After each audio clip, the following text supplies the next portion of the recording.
Is but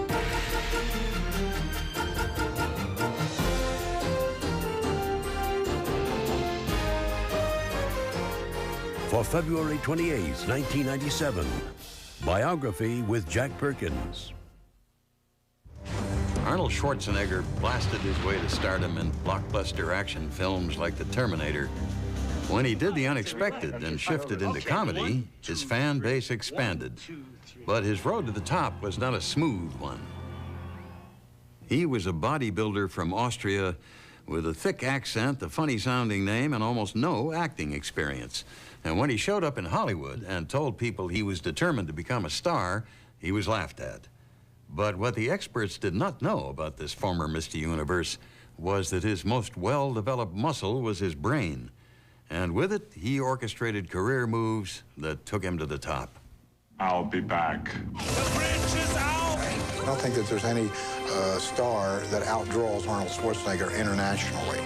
That heroic image, the indomitable image, again, is something that appeals to people.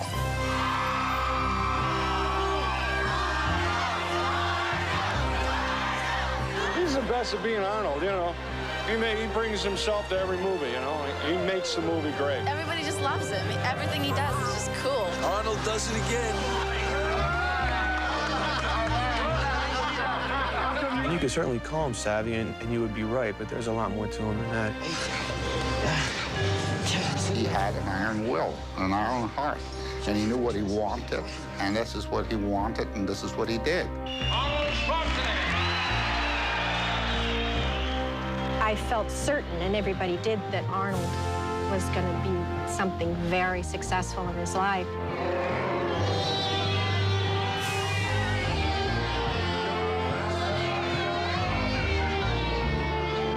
If I would describe Arnold in one word, this word would be joy.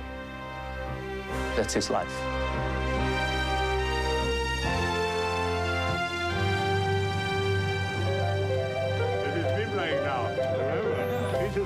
I don't know anybody that has more energy than him. I mean, I wish that I knew his secret. I don't know what it is. They called him the Austrian Oak, the farm boy who came out of nowhere to capture the title of the youngest Mr. Universe in history. He made his way to this country bearing only a gym bag and an American dream even more expansive than his magnificent physique. Within 10 years, he popularized a sport that was previously the subject of ridicule and captured the heart of a daughter of the Kennedy clan, America's version of royalty. He built a multi-million-dollar business empire, took first place as the biggest box office star in the world, and even headed up the President's Council on Physical Fitness. Making the most of his considerable brains and brawn, Arnold Schwarzenegger has become more than a star. He is an icon, and he is living the ultimate American dream.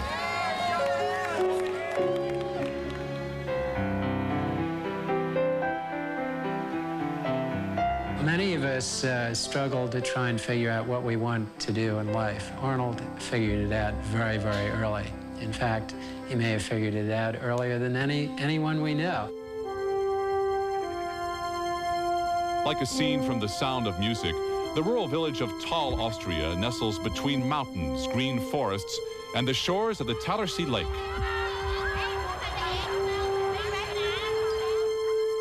Arnold Schwarzenegger was born here in 1947, the second son of Aurelia and Gustav Schwarzenegger.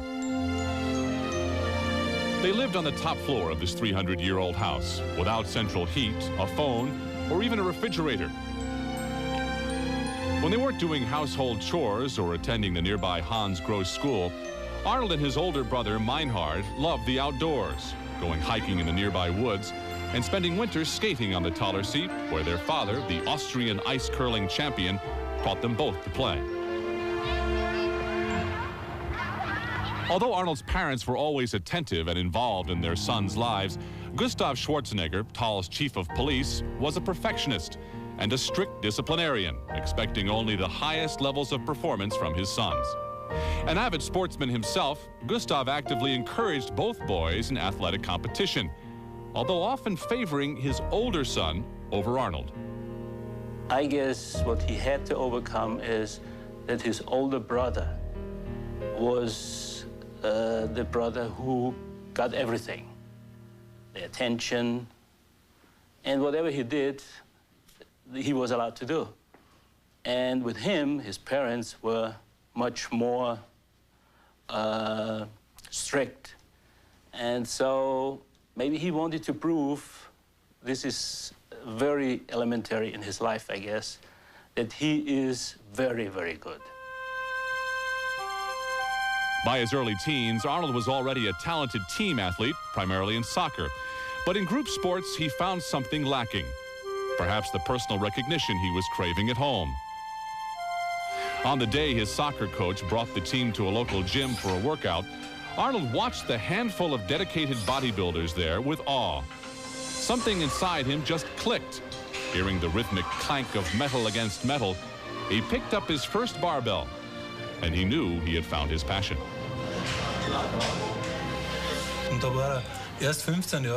At the age 15, he said, "I'll be the best bodybuilder." Many didn't believe him and laughed at him. They said, "These are big words for such a young man."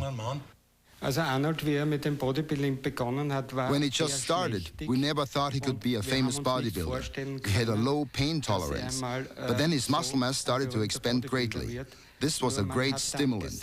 He started to work harder, and he said that he had to overcome the pain. He had to substitute the feeling of pain with feeling of pleasure. It was just one of those things that when I started picking up weights the first time, and when I did push-ups and chin-ups and sit-ups and all those exercises that you usually do in a school, my body responded very quickly, so that in a very short period of time, I could lift more weight than anyone else. Karl Marnul, the owner of the gym where Arnold first trained, took him under his wing, introducing him to training techniques and muscle magazines, and to bodybuilding idols like Reg Park and Steve Reeves. Arnold hung pictures of his heroes in his room and sat alone in dark theaters watching movies in which they starred. He dreamed of being like them and joining in their on-screen adventures.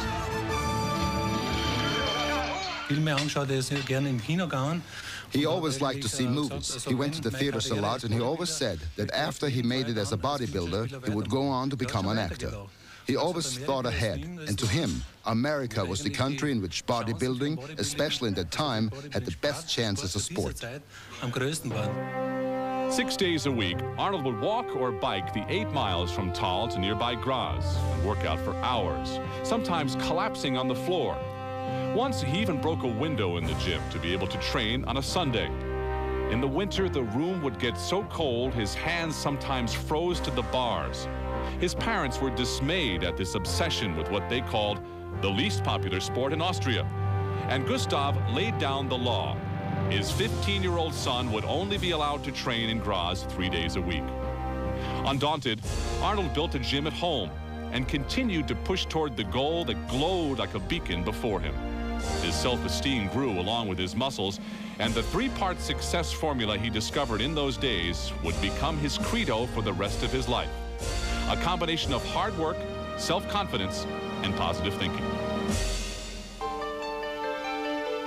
To those who worked out with him in the gym, Arnold's dedication was inspiring, but they also admired his joyous enthusiasm, as well as his devilish sense of humor. In training, the most important thing was to have fun.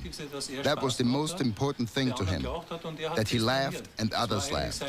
That was his trademark laugh, with his big white mouth. It would always motivate you, and that laugh was contagious. From age 14 to 18, Arnold's first priority was the gym. Then in 1965, he entered the Austrian army for his 1-year compulsory service. His parents sighed with relief. Perhaps the military would cure him of his all-consuming passion. They were wrong. In the midst of basic training, Arnold learned of the Junior Mr. Europe competition in Stuttgart. He went AWOL from his units to his first bodybuilding competition. He won that competition with the ideal score. At that time, 300 points. Never before anybody has reached that ideal score. I saw the fire burning. I saw it in front of me. Clutching his trophy, Arnold tried to sneak back into camp. He was promptly arrested and thrown in jail for 7 days. But when news of his victory reached his superiors, they made him the company hero and even ordered him to keep training. By the end of his service, he had gone from 200 to 225 pounds of muscle, and he was ready to prepare for serious international competition. Our biography of Arnold Schwarzenegger continues on A&E. When 19-year-old Arnold Schwarzenegger arrived in Munich in 1966, he was a small-town boy overwhelmed by the bustling city. Accepting an invitation to train at Putziger's gym, he rented a shabby room and split his time between managing the health club and his grueling workouts. By the time he entered and won the 1966 Mr. Europe contest, he was already a bodybuilding legend throughout Austria and Germany. Arnold knew he was a champ.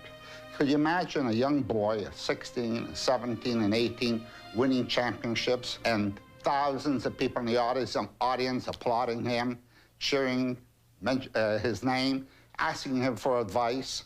And here he was, a young kid, giving them advice, telling them what to train, and being idolized.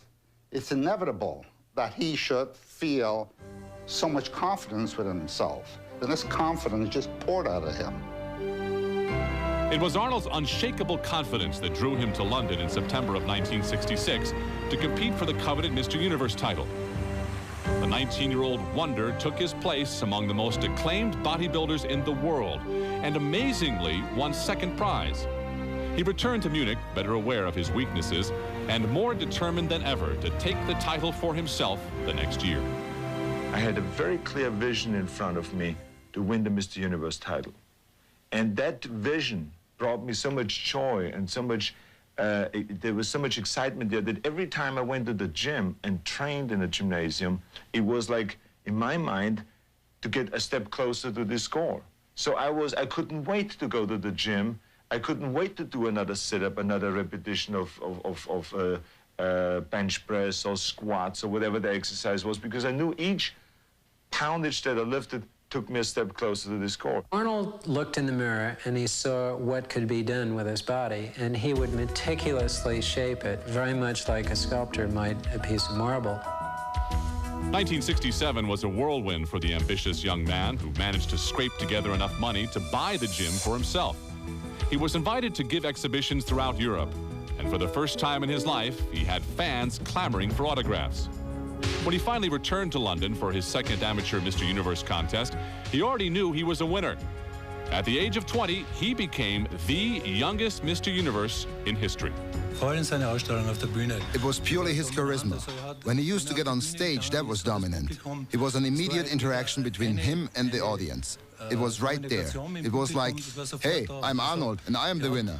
And the other athletes, his rivals, were automatically broken. He was mentally so strong that he automatically demotivated them. He was like, what are you even doing here? You're already second. In 1968, Schwarzenegger won the professional Mr. Universe title, which attracted the attention of Joe Weider, king of the bodybuilding publishing empire. Weider invited him to compete in America. Arnold first set foot on the land of his boyhood dreams carrying a gym bag and barely speaking English. Still, he was cocky and ready to take his first American Mr. Universe contest by storm. But when he stepped on the stage in Miami, he was stunned to see the condition of the other competitors. The Americans were leaner, tanner, better defined, and more graceful than the 250-pound Austrian oak. Taking second place, Arnold was crushed. He was alone in a strange country where he was no longer the best. He had taken things too lightly. That was such a bitter loss that he said to himself, never again will I lose. In Europe, they went more for bulk. Here, they went for mass, but with definition and symmetry. And because he lacked the definition and symmetry, he took second place. At that event, I was able to get to know him, and I knew that he could be a great champion. He had a mind of a champion, and he had the heart of a champion. Weider became Schwarzenegger's mentor, agreeing to sponsor him for 1 year and finding him a small apartment. He sent the young champion to Gold's Gym in Venice, California, where the top bodybuilders in the world came to train. From Joe, Arnold learned the latest training techniques, as well as the secrets of Weider's multi-million-dollar publishing empire. Inspired, Arnold began his own mail-order company, selling training tips and manuals. And like everything else in his life, he was determined to conquer capitalism on his own terms. I happened to be a very serious businessman, and I took my work very, very serious. Actually, I sacrificed a lot of pleasure in accomplishing my work. And Arnold says, you know, Joe, you may be one of the best successful businessmen I know at that time, but I don't like your life because you don't have any joy. Everything I do has to be fun. I have to have joy in everything that I do.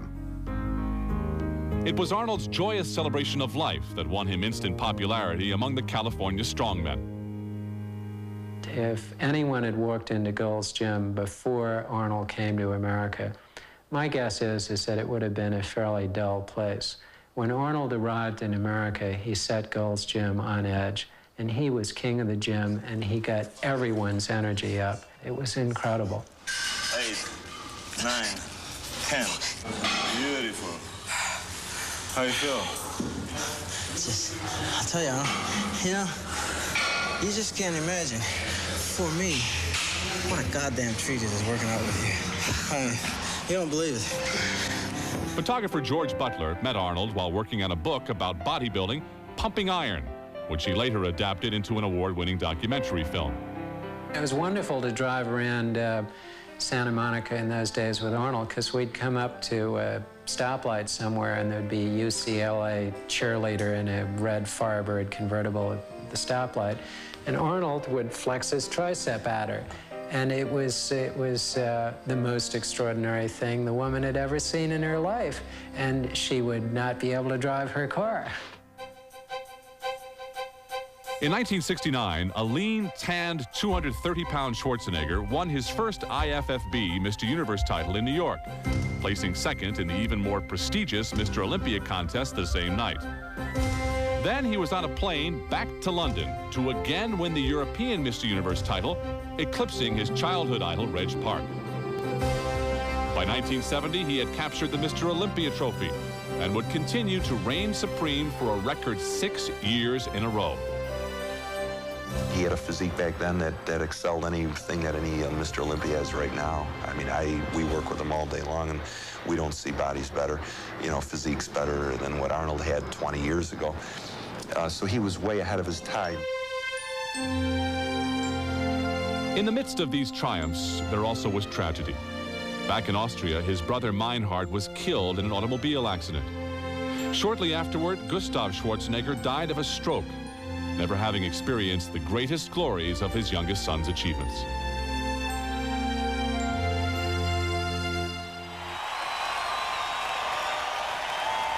In 1970, Arnold found yet another mentor and surrogate father figure in sports promoter Jim Lorimer, whom he met backstage after winning the nationally televised Mr. World contest.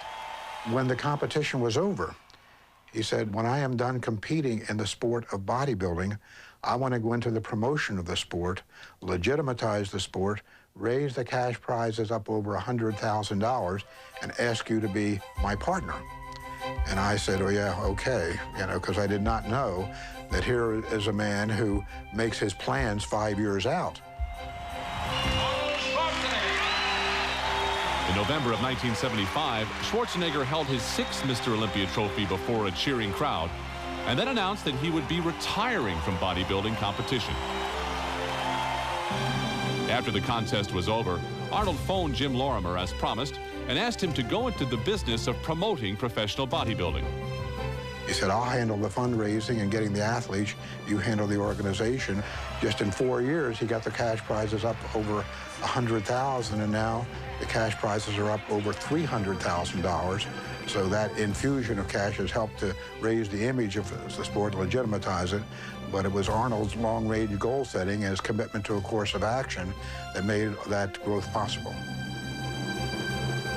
At the age of 28, Arnold Schwarzenegger was already the undisputed champion bodybuilder in the world. Now it was time to realize the second phase of his childhood dream, to become a movie star. Schwarzenegger continues on A&E. In 1970, the year of Schwarzenegger's first U.S. Mr. Universe win, Joe Weider got a call from a film production company looking for a bodybuilder to play Hercules in a low-budget film. I said, I got the perfect champion for you. I met Arnold, and they asked him, could he act? I said, could he act? My God, he was a Shakespearean actor back in Austria. Really? And they signed him up right away. Put that discus down. Those men don't throw it far enough.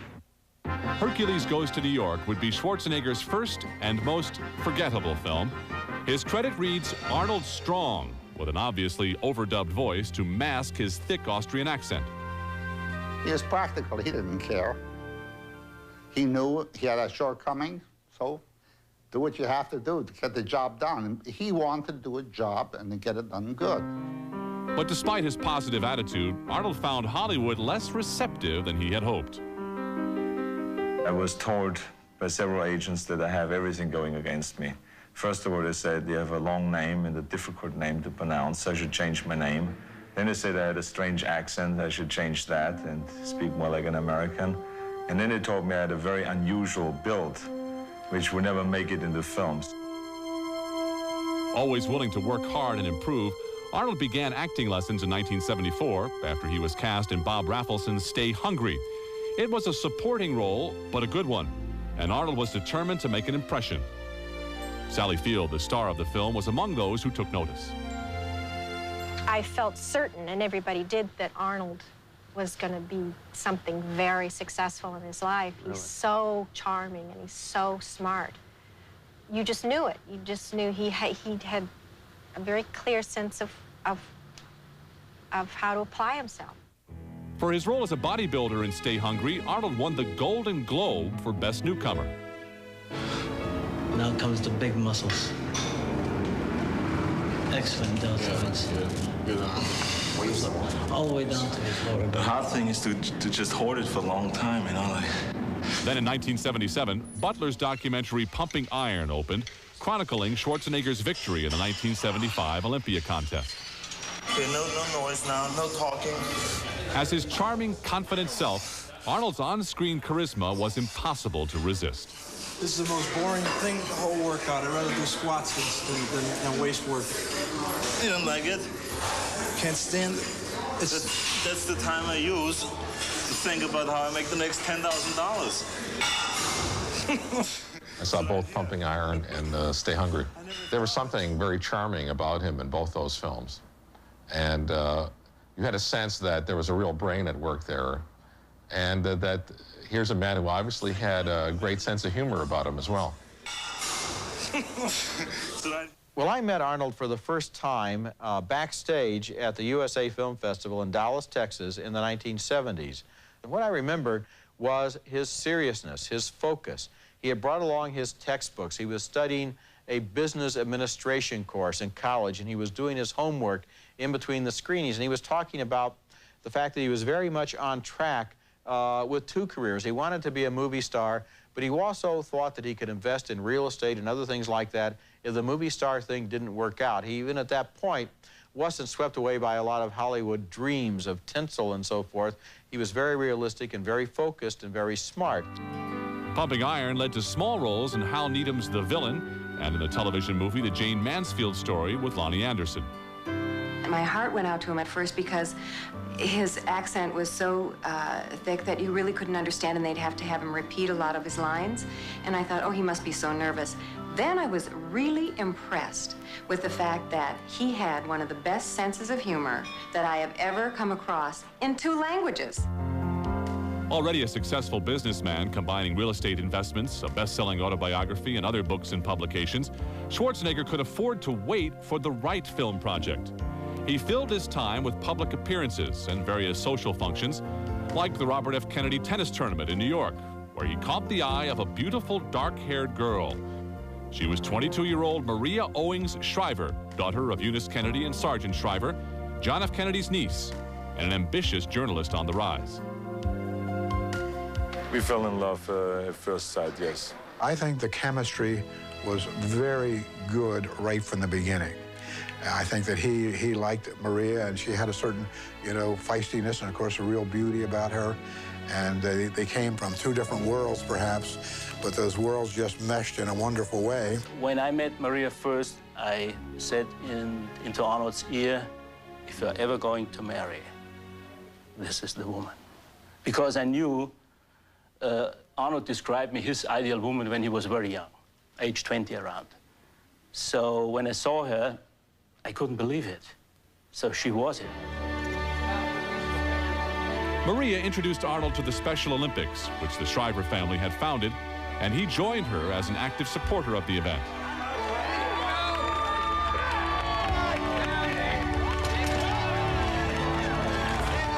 When you go and train in Special Olympics, you go in there thinking that you are there to inspire them, because you are the great athlete, or you've won the Mr. Universe contest that have lifted all these weights.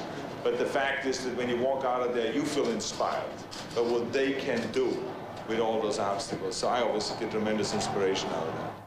In 1979, Arnold began another new career as a CBS sports commentator and graduated the University of Wisconsin with a business degree. Then in 1980, he stunned the bodybuilding world with his comeback at the Mr. Olympia competition in Australia, where he captured his 7th title. It propelled him into his first leading role as Conan the Barbarian. He spent a year in training working on his speech and learning how to wield iron broadswords with grace. The interesting thing about this is the training is so different. You always talk about, stopping. Stopping, dead stop. So you have to kind of retrain the muscles. Everything has to be retrained in the mind. I went to acting school, and I did all the things that you have to do, because I'm used to this from bodybuilding, that you have to do a lot of training to get good. But the thing that is very much like my bodybuilding career is that I have the total confidence in it, that I have something to offer that people would like to see, and that's why I'm doing it. Conan the Barbarian raked in over $100 million at the box office. Well, not exactly Shakespeare, it did showcase Arnold's physical prowess, and together with its sequel, Conan the Destroyer, firmly embedded the name Arnold Schwarzenegger into the movie-going consciousness. After Conan movies, they offered him the Terminator. He says, Joe, they want me to play this crazy science movie from the future. He says, it's crazy. I walk around with a gun, I shoot at police stations, and I do all this crazy stuff. He was contemplating whether to do it or not. I said, Arnold, take the role. It's made to order for you. In the classic James Cameron film, The Terminator, Schwarzenegger plays a cyborg from the future sent backwards in time to kill the mother of the man who will save humankind from destruction. His force was so strong. He was almost like a prime mortal man coming out of the mist, of prehistoric time. The way he walked, the way he looked, his face, and his power, and his eyes, and his body, and his movement. Although cast as a terrifyingly relentless monster, Schwarzenegger steals the picture by creating a villain with a unique personality. I'll be back. Schwarzenegger acknowledges that he's this odd-looking creature with a strange voice, at least strange to us Americans, and he's saying, okay, I'm not going to let that hold me back from becoming a big star. And so suddenly, instead of being an unapproachable superhero, he's a working guy, a working-class guy who's worked in the gym, and now he's working on his voice, and he's going to try and give you the best kind of movie he can give you. So now he's a working-class hero rather than some sort of mythic god. Very clever, because working-class heroes are more popular than mythic gods in the movies.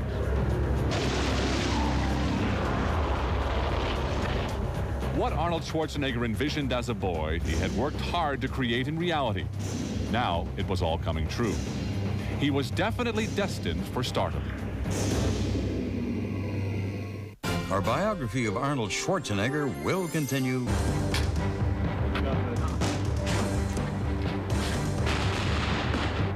By 1985, Arnold Schwarzenegger had already been named International Star of the Year. He had become an American citizen and had a business that was making him wealthy. In the summer of that year, he and Maria returned to Austria to visit his mom, Aurelia. There, in a rowboat on the Thallersee Lake, Arnold reached into his pocket and he took out the ring he had been carrying for months. He asked the time-honored question, and Maria's answer was yes. It took a very special girl like Maria to have Arnold settle down, but I think it was the right time in their life. In other words, he was well established in his career. I think he recognized that he wanted to experience all of life's processes, including marriage, parenthood, and eventually grandparenthood.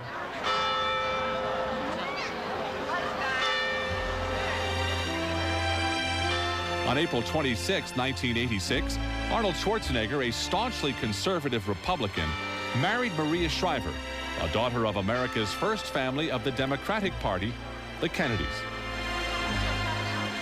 The political spectrum, they are on the opposite ends of the pole. And I think that's part of the spice of the relationship between them, too. The wedding was like a movie to me. I couldn't believe that I'm in all this. I mean, this is too much for me to describe, but I knew this is real love.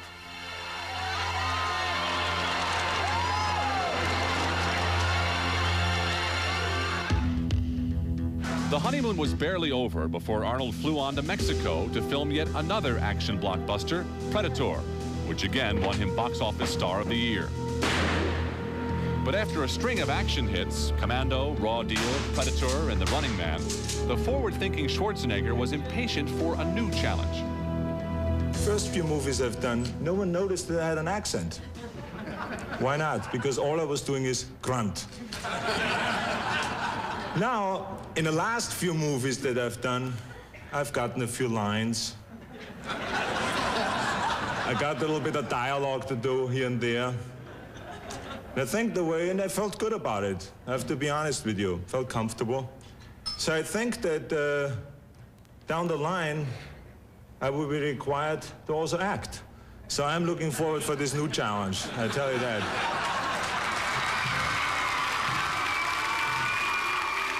He's become a better and better actor. I think, you know, he had a great disadvantage, you know, beyond his Austrian accent. A lot of the things that he was asked to say in those initial action films were almost impossible for any actor. And, you know, there was a lot of humor taken at his expense in those films. And what my thinking was is to create humor not at his expense, but, you know, through his abilities and through his own sort of wonderful talent. All right. Thank you. All right. Now let's set up for the big shot. Okay. Director Ivan Reitman was the first to gamble on the chance that the naturally witty Austrian might be able to handle a comedy. He created a special vehicle for Arnold and veteran actor Danny DeVito, the 1988 comedy Twins.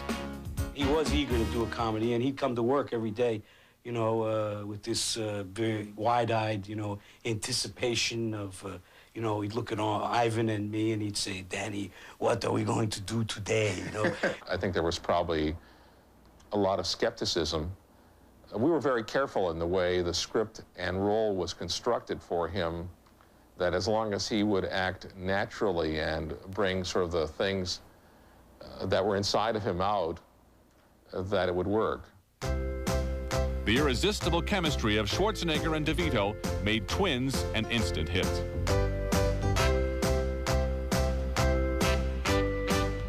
See, come on, that's it. Relax. I'm just nervous. Okay, 1, 2, 3. 1, 2, 3. 1, 2, 3. 1, 2. Don't. No. Look, see what you're doing with your teeth there, Jules? Yeah. You're grinding them. Don't grind your teeth, huh? Don't grind your teeth. Relax your jaw. Schwarzenegger and Reitman would hit the comedy jackpot again in 1990 with Kindergarten Cop.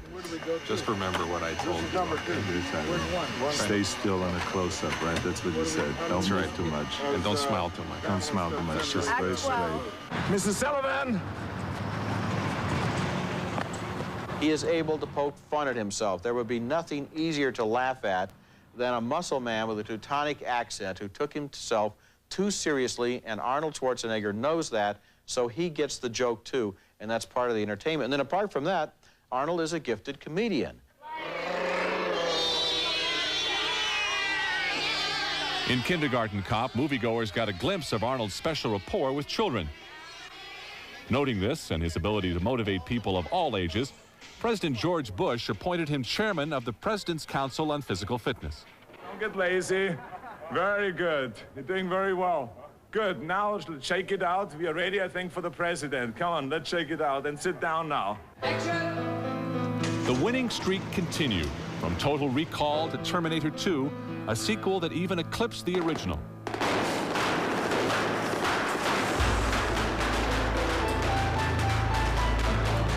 Oh, yeah, that's a really close shot, Chuck. Kiss each other. Schwarzenegger also tried his hand at directing with a Tales from the Crypt episode and a television movie, Christmas in Connecticut. But no risk to date would top the reported $100 million Last Action Hero, in which he starred and executive produced. The production even forced New York's Times Square to shut down for 5 full days. The film was a box office disappointment and a critical flop. Spiteful rumors spread throughout Hollywood, a town that can tear down heroes as quickly as it builds them up. Had Schwarzenegger, the champion, finally met his match? Our biography of Arnold Schwarzenegger will continue on A&E. I guess the best thing and the biggest talent he has is to learn. So it's much bigger than anything else. So it's bigger than his talent in bodybuilding, bigger than his talent in business, bigger than anything, because he learns all the time. And he doesn't only learn, he takes it in and realizes what's going on, and then he adjusts and makes the changes and goes through it. And it's sometimes difficult for him, but he's always learning. Schwarzenegger bounced back from defeat with the same focused determination as in his bodybuilding days.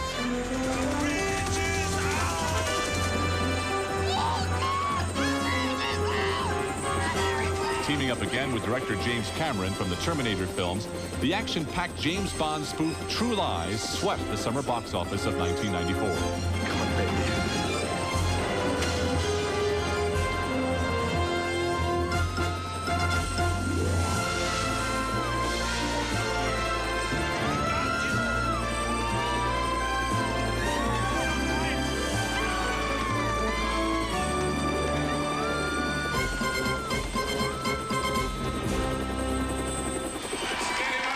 His championship defended, Arnold threw himself into what has become his greatest passion, giving back to the country that had given him so much.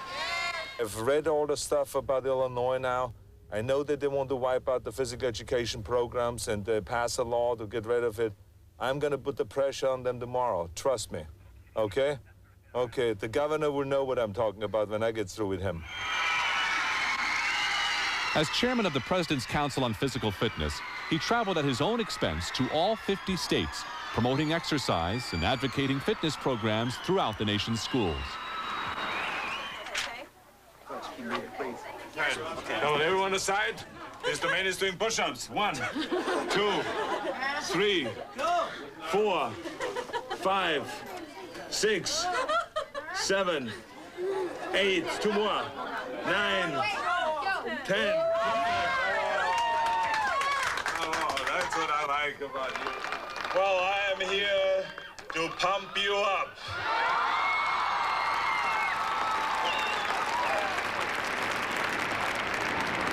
You know me, obviously, from Kindergarten Cop. You know me from Twins.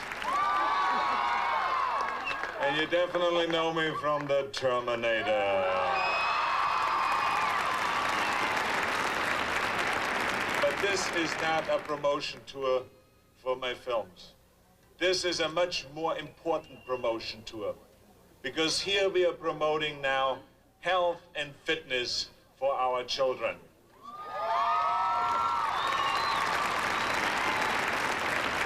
While on the road for this crusade, Schwarzenegger became aware of the dire need for sports activities in the nation's inner cities as a preventative measure against gangs, crime, and drugs. With Danny Hernandez of LA, he became an organizer and major sponsor of the annual Inner City Games. He recognizes the difference he can make in some of these youngsters' lives. A lot of people, you know, in the public eye like that are inclined to walk away from this type of opportunity, and he doesn't. He accepts it, and he's a really great role model for these youngsters. Beautiful. And stretch. Now, three-time parents themselves, Arnold and Maria work hard to balance family and two very public careers. His time is so limited, so the 24 hours he has, they're really detailed, planned. But this doesn't mean anything. Family, children first. They come to the set, they come everywhere he is, and in my opinion, he is the greatest dad, and Maria is definitely just the greatest mother. I mean, she to him was the greatest gift he could get, the greatest. Rumors and speculations surround Arnold's game plan for the future. Will he try to tackle politics? Will he seek more serious dramatic roles? Always a master planner, only Schwarzenegger himself knows the answers. Well, I think he can do anything he wants as an actor. I think he takes it very seriously, and he works hard at it. But Arnold works hard at almost everything that he does, and I think whatever he, set his mind to, I think he could be successful in. I think that you have to overcome obstacles every day. I mean, the day begins by just getting rid of obstacles. That's what it's all about in life. It was not easy for me to come to this country, to start all over. It was not easy for me to go from the fitness and from the bodybuilding into acting. And things are not easy, but the upside is always so great when you make it. But you have to work on it. It doesn't happen overnight. In 1994, Schwarzenegger returned to Austria for the True Lies premiere at the Graz Opera House, not far from the very gym where his dream first took shape.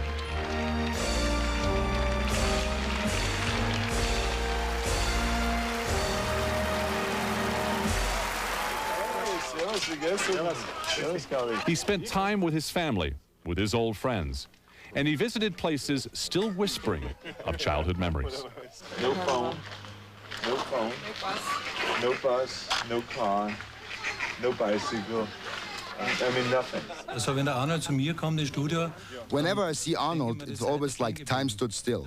He's still got the same sense of humor, and when we talk about the past, all we do is laugh. He's very down to earth. You would never think he's a megastar. It has not changed him. It's not the way he is. It's not in his character. He is really a most unique human being. He came from a very, very humble origin. He has, again, emerged as one of the leading celebrity figures in the world. He did it by dint of his own personal effort, discipline, training, and still as he moves through it all, he's keeping himself in perspective, he's having fun, and the game has not been played. He's still, in his 40s, and a lot can be accomplished by him yet. I think the best is yet to be for Arnold Schwarzenegger as he moves forward. And Schwarzenegger's next move forward will be a big one. This summer, he returns to the kind of stuff that made him famous, action films. He's won the part of the villain, Mr. Freeze, in the new Batman movie, Batman and Robin. It has been reported that the film will earn him a whopping $25 million, plus a cut of the merchandising revenues. His total earnings from the film could make him the highest paid actor in movie history. All next week, Biography will bring you 5 nights of Money Men. A look at the guys who've made millions and, in some cases, billions. Real estate tycoon Donald Trump, hotel king Conrad Hilton, the 2 men who made Wall Street the place to be, Dow and Jones, steel magnate Andrew Carnegie, and whiskey man Samuel Bronfman. Money Men Week begins Monday on Biography. I hope you'll join us. For A&E, I'm Peter Graves. Thank you for watching.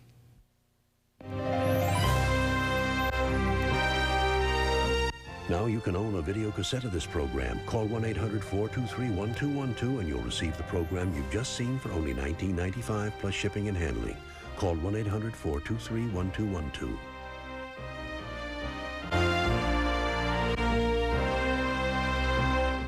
Now John Wayne is a sheriff with a job to do in the all-time classic Western.